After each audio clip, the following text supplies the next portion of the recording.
what's in the book and how it's doing. Yeah. Well, the book is really my experiences as I lived them in research and development of the Army under General Trudeau, Arthur Trudeau, and he drew me back in and put me in charge of that and established a Foreign Technology Division for me. And these were the artifacts on a crashed flying saucer, which we used the word applied engineering. Was Dr. Teller was still alive, knows he helped him. And we fed these things. He gave me the job of finding industry or scientists that were close to these items and feed us to them in normal R&D projects. And you're saying these items came from somewhere else? They came from a flying saucer. How do you know that? Because they were marked in the files as coming from New Mexico. Roswell? Yeah, Roswell. Well, I think some came, there might be another crash, but these came from New Mexico and Roswell especially. And General Trudeau gave me the job of working out a program, put these things out, feed them to industry, but there was provisions feeding it. They could have the patents, but they had to feed them out back to us as a competitive edge of the Army and to the American people and the world if necessary. Like the Japanese interviewed me, and I told them we put the integrated circuit out, and we also gave it to you. And I told the Japanese this right at the interview at Roswell. Give me a little laundry list of the things that, the technologies that are at least partially responsible from the Roswell. Well, there's the number one was the integrated circuit. Number two in importance was laser, because I had some laser instruments also. Then fiber optics came out of this.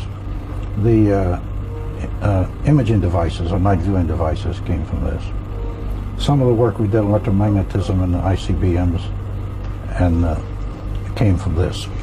Imagine the scientists and technicians and the companies that worked on this stuff are not real happy with your version of history. No, I haven't heard anything. In fact, I've heard from scientists, at least a dozen of them since then, and they're supporting everything in the book. They say it's true. In fact, I just got a letter before I left from McDonald's nephew, or son, and he told me that a lot of people come from IBM, from Hughes, and from the White Pattison Air Force, and said that I filled some of the holes in which they've been wondering about for many years. And I just got this the day I left home, 2 days yesterday. So is there any question, I mean, that elements of our military, our government, have known for a long time that UFOs are real, they're from somewhere else? Oh, sure they do. I know certain in 1947, well, in 1947, no, I'll back up. I saw the body then. I didn't see UFOs. The UFOs came into the picture later years, 10 years later, for me. And also I worked out the omissions weren't in the UFOs. In fact, George, I've even told you, I think, that I was not interested in seeing UFOs. I was all interested in what was in those UFOs. You know, I told them I'm not interested in seeing something fly in the air, but I like to know what's inside that thing. Did you physically handle the artifacts from Oh yeah, I had them. They were in my possession. What things did you have? What did you have? I had an integrated circuit, like the size of a quarter. I had a bunch of wires. Colors were coming out of it. I don't say wires. I didn't know what they were. I didn't know if they were wires or any, they actually, well, I didn't know what they were. They just were emitting light. I had a piece of metal. Atoms were lined in it. So tough, paper thin, you couldn't break it, bend it, or anything. I had super tenacity fibers. That was, atoms were lined in it. You couldn't burn it, you couldn't cut it. And later on, the nearest thing in this world that we found to that was a spider web. There's a spider spins an atomic aligned web. You know, people say military can't keep a secret. There's no way a secret like this could be kept. We kept a secret one way. We had to keep a secret for two reasons. One was a climate opinion within our own government. People higher up in the government didn't like the military or the Army. And if you remember, in those days, NASA took space. We did Project Horizon in '59. It's part of it's in the book. First 50, that's 310 pages long. We were going to put a military colony on the moon. They took that away from us. They took atomics from us with atomic engine. But we still kept developing atomics, and we did the ion engine and some other things that maybe the world could use today, like the portable atomic installation that went to McMurdo Air Force Base. Made 28 million gallons of water a day, 10 million in 4 years. Then when they came back, they destroyed on us. We did the first heart pump. We did some atomic ion that took nitrogen in the air and made a fuel you could run an automobile from it. And they used PU-238, what we used. And most of the probes that went to Mars and Saturn and so forth, and Jupiter, our little engine was in those. The Soviets stole it, some of their spies. In fact, I have satellites up in space going right today, but they're leaking because they didn't do a good job with them. Back to the idea of the cover-up. I know you've said before that it wasn't really an active cover-up. No, because I was telling them in later interviews, if you let the government alone, it'll cover itself up. Really, the way we handled it, one was a climate of opinion, as I said. The other was within our own government we had enemies who would have been glad to destroy all this on us and to have us as kooks.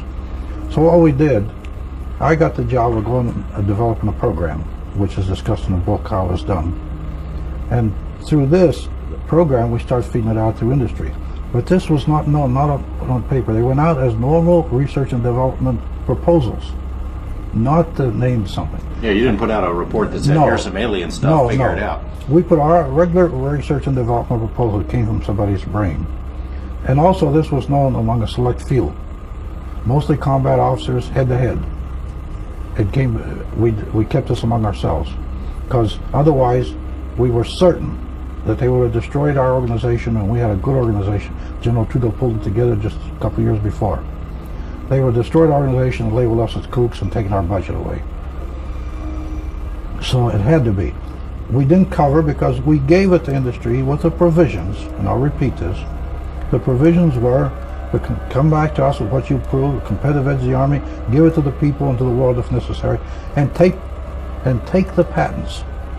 We encourage you to take the patents. And I have this in paper written by generals in 1963. What do you think it is now? I mean, your organization, that organization's gone. All the people who are involved are gone. Yes, it's gone. Do you suppose there are still people who are active in this? Well, George, all I can tell you, yes, I had some things happen just a few weeks ago, and I won't name where it happened. I had two colonels come up to me in uniform and say it's true, all this happened. I had a lieutenant colonel came up to me and says, I worked at Hangar 51. It's true. What you say in the book is true. I had a captain come up to me in uniform. It was on the military base. Said he'd been test pilot on a B-2, and what I said in there was true. And I have other scientists call me. The first one endorsed me was our friend down in Austin. He was very proud. He called me up. He said, I endorse you. So I told him, well, thanks. And I've had other scientists call me lately. And just a few days ago, 2 days ago, I got this letter from McDonald's. And he's going to get his father to talk to me, because he was a big NASA consultant. And NASA also now has Project Horizon, the whole 310 pages. And they were amazed. And Hal put it out, gave it to them. And they were amazed at such a document. And also, I went to Senator Glenn about a year and a half ago, and he was interested in the cart we made that ran with water. The fluid hydrodynamics came from the saucer. And also, he wanted Project Horizon, which I gave him a copy. And Senator Glenn, by the way, he's in the news lately. I asked him, I told him about flying saucers, and he said, well, Colonel, I'm an agnostic. And I told him, yes, but Senator, you didn't say you didn't believe. And he laughed. He sort of smiled when he said, but that's what he told me actually in his office. Yeah, you said a couple of other military people have come forward and said, yeah, yes, just in the last few days. Any people from that other era that have come forward to support you and said, yeah, Phil, I was there when you were there? Yes, a couple people. Publicly? Yes, not publicly, because I say I don't have the right to put their names out in public unless they decide to do it themselves. Got any grief? Has anyone from military or government told you, hey, you're doing the wrong thing? No, nobody. I haven't had I had a few critics, but one of the critics that you know about, he shook hands with me out there, and then they said he was afraid to death. I don't know what for, but anyway, he came up and shook hands with me. And as critics, I figured this is the truth. What about the press reviews of the book? They've been excellent. Most of the reviews have been excellent. I just got one the other day from Michael Lindemann, and it was an excellent job. In fact, Hal sent it to me and said, amazing, extraordinary article. I have that outside in my case. But they all so far, it's all been receptive, and but the biggest thing, they're confirming it. And The biggest thing that I was impressed with when I was in Roswell and those in Albuquerque and places were the people coming up to me with their children, want me to talk to their young children. At Albuquerque, a Hispanic woman with a 9-year-old boy sat for 3 hours. I was wondering why she was sitting there. She waited till the line was gone to sign the books. And I got into 7 o'clock and I got out at 11:30. She waited over 3 hours so I could talk to her little boy. But the people would come up to me with their children. I had my 3 grandchildren out there. And one newspaperman said his grandchildren are here watching him. It has to be true. Were you and your group ever able to determine where these things are from, why they're here? No, we were never able to determine. Although one of the remisses, the things that I missed out on, and I say this, and I think the greatest gift God ever gave, we created man in his image. Yet we had the greatest artifact that they gave us was those bodies, and we didn't do enough on those. That partially, I can take the blame. I had the money, I had the organization, I had the people to do it, and we didn't go far enough. Autopsies were done on bodies, okay. But not enough. We didn't do enough. How they functioned, how their brain functioned. And we came to a conclusion even in those days that these were, the reason most flying saucers have failed is because our conclusion was that this being is part of the guidance system. He's part of that saucer.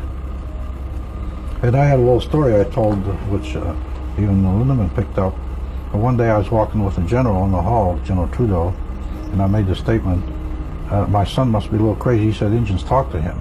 And General stopped and said, don't say that again, Phil, because people, there are certain relationships with motors and solid items that humans have, which we don't understand.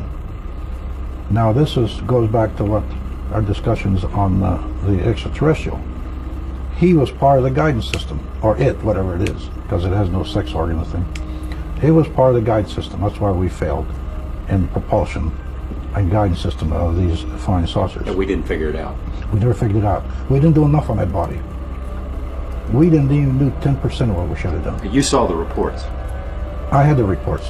See, the Walter Reed, the laboratory of Walter Reed, was our laboratory. We financed it. That was ours. And that's who did the talk that I had in my files. But it didn't go near far enough. The skin, marvelous instrument. Look at our skin. This is one of the wonders of creation, our skin. Where do you suppose that stuff is now, those reports? Those kind of reports? I have no idea, George. When I left the Army, I was one of the men who was supposed to see that nothing was stolen from the Army. They were in my file, what happened to them. I've called some friends recently, given some ideas where they might be to try to run them down. But I don't know. You know how the military operates? The burn bag and the microfilm. In those days, we microfilmed a lot of stuff. Well, we had. I have no idea what happened. Remember, I've been gone almost 40 years now.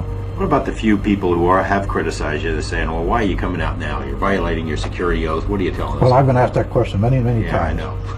Number one is I had an oath with the general, so we wouldn't discuss this.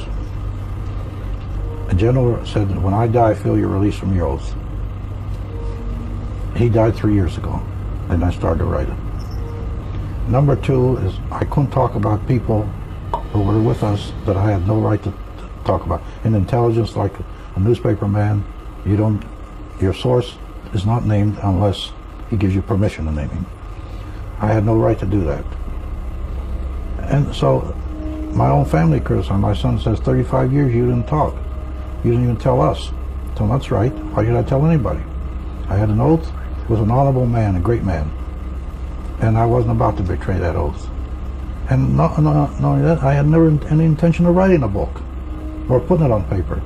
That never entered my mind when I was in the military. I never thought I'd write a book or even do a movie on it.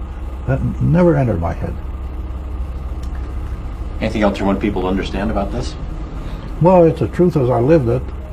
And when I say with the young people I met out there, and the young people have been talking to me, and even my nephew who first put the idea in my hand, we're not going to panic. He called me lately, and he said all the people in his factory now are all for it. In fact, he just sent me 7 books to want me indoors that they bought. And all I got to say, it's the truth, and I think it's a better world for this, but also there's dangers in this. I even told the general one day, what are we unleashing on the world in this? And the greatest.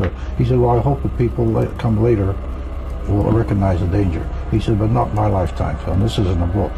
Well, he died 3 years ago. I'm 82 years old. I happen to be still around. And that's what I think great developments. Well, one thing, give you an example of what happened. I had a file on that von Neumann's file on artificial intelligence. It was called Project Rainbow, and I did nothing with it. And I should have done something with it, but I put it in the file and left it there. But the supercomputer was not developed yet. Look what's happened. Look at the imaging devices in hospitals. Those imaging devices saved my life just a few months ago when I was operated on for my stomach and a hernia. We started a heart pump. Look what developed from that. So I hope that these developments continue, and that we're not, as they harmed by politics or petty jealousies, that they continue with scientists the way they should continue. We did them. We happened to do it. I think we succeeded in a way. But you see how why we had to keep it quiet, because of the forces, interaction, the forces. We couldn't give it to CIA and say this in the book, because we thought we had to keep this from the Soviet. When Roswell happened, Stalin gave instructions to get this in from whatever happened there, get the information. We were confronted with the KGB and the Soviet Union, at the time an enemy, and we were confronted like, as I say, people criticize me, they say, well, you're kooky. I told them, well, I'm in good company. General Marshall, General Trudeau, General MacArthur, von Braun, Albert, Wilbur Smith from the... I told them, I'm in good company. That's the company I'd rather be in, with those kooks. Those are all people that knew about this. They know about all this. I'd rather be in that company than the ones criticizing me. John Kell, dos ufólogos mais respeitados do mundo, diz: os OVNIs não parecem existir como objetos tangíveis e manufaturados. Eles não estão em conformidade com as leis naturais do nosso ambiente. Eles parecem nada mais do que transmogrificações, adaptando-se às nossas habilidades de entendê-los. Os milhares de contatos com as entidades indicam que eles são mentirosos e artistas. As manifestações dos OVNIs parecem ser, em geral, apenas pequenas variações do fenômeno demonológico antigo. O oficialismo pode achar que, se os ignorarmos por tempo suficiente, eles irão embora todos juntos, assumindo seu lugar com os mitos dos vampiros da Idade Média.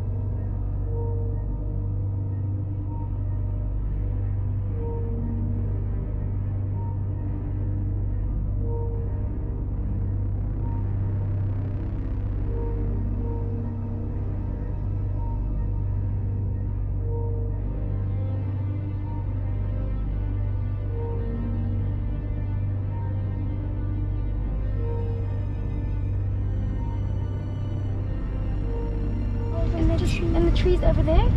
There's been a UFO alert across southern Africa. This is a continuation of possible UFO story.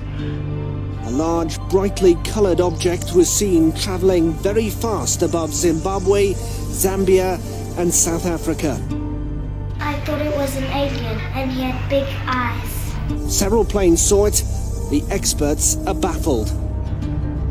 Rua, Ariel School, 19th September 94, 12:12 local time.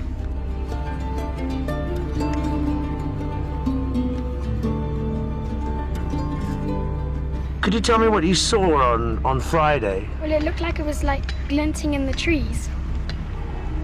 Like it looked like roundabout like a disc, like a round. Are you sure it Yeah. wasn't a Harrier jump jet or No, something that the Zimbabwe Air It Force was like have got? in a disc.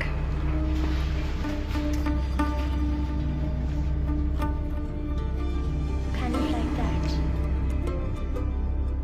I saw something silver on the ground amongst the trees, and a person in black.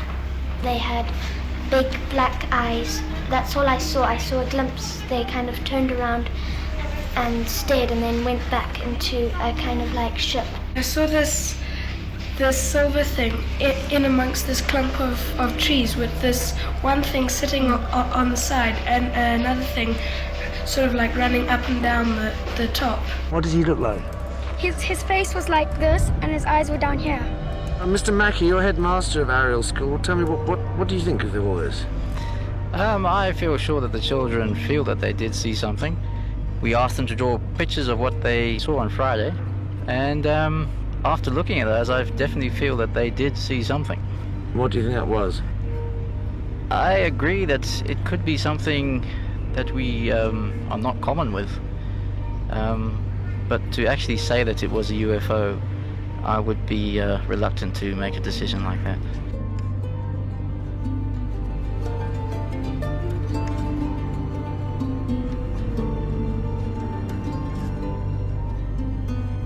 What did you see? I just saw a glow over my chicken run, a very orange glow. It was a helicopter or No, what? it was just a big round ball. Can you just tell us what happened the other night at Strieber? We suddenly looked up and we saw this thing coming over the top of the hill. As it sort of came abreast of us, it suddenly changed from this glow to let's say two big red-orange balls. Again, first thought was an Airbus 300 with the two engines. But then one thing we noticed about it was the lack of sound. In total, I would say about 14 people saw this, in our group anyway. They did tell me from London this could be the biggest story of the 20th century.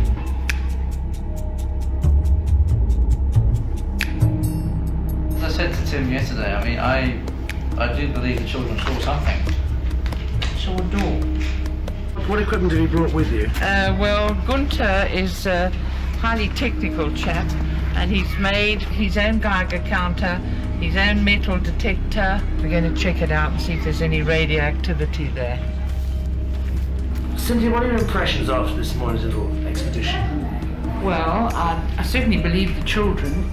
I've come across a similar type of thing in Broadhaven in Wales, 1979, and the British didn't believe it, although I went down 3 times, and it's very similar to the whole incident here.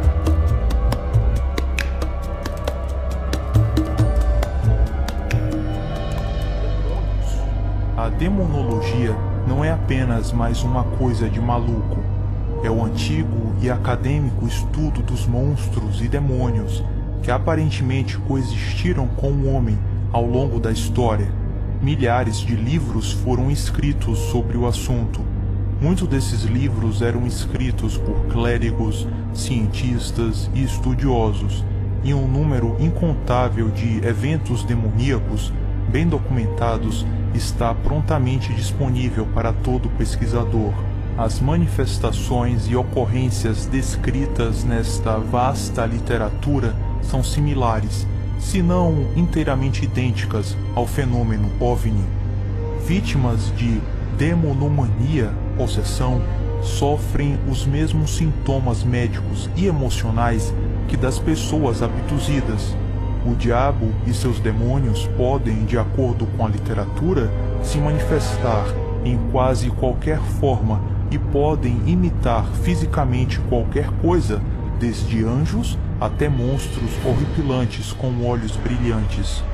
Objetos e entidades estranhas se materializam e se desmaterializam nessas histórias, assim como os OVNIs e seus esplêndidos ocupantes aparecem e desaparecem, atravessam paredes e realizam outras proezas sobrenaturais.